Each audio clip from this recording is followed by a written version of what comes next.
Bonjour, c'est Marc Lavoine. Je viens vous parler d'un documentaire qui s'appelle Sa Majesté le cerf. Cette histoire commence 12 ans auparavant, quand cette jeune femelle au ventre rebondi s'éloigne de sa harde à la recherche d'intimité.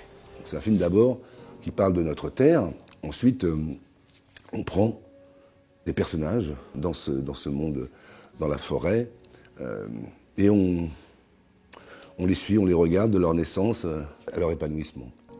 Comment ces animaux font pour évoluer, quels sont leurs codes, et c'est très étonnant. En seulement quelques minutes, le jeune faon est capable de se dresser sur ses pattes. Ou presque. Il commence peu à peu à maîtriser ce corps déjà parfaitement formé. On se rend compte que la vie, c'est une suite de choses dont il faut respecter le tempo. Et là, dans ce film, il faut respecter un certain tempo. Il y a vraiment c'est une chorégraphie qui se met en place avec la nature et la vie elle-même. Maintenant âgé de 2 ans, il est devenu daguet. Des pointes effilées se dressent au sommet de sa tête. Sa mère et la harde lui ont enseigné ce qu'il devait savoir pour survivre.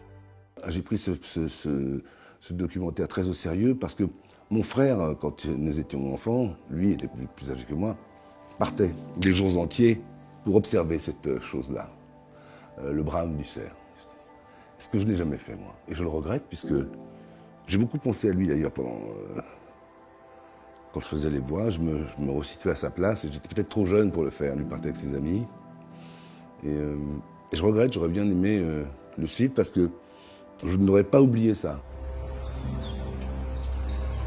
Au son, il reconnaît le roi. La partie s'annonce difficile. Mais il est plus déterminé que jamais. Et j'espère que si tous les cerfs et toutes les mamans cerfs, quand ils vont voir ce film, j'espère qu'ils ne vont pas se sentir trahis par nous qui avons voulu approcher leur monde et le raconter au-delà de leur monde d'ailleurs.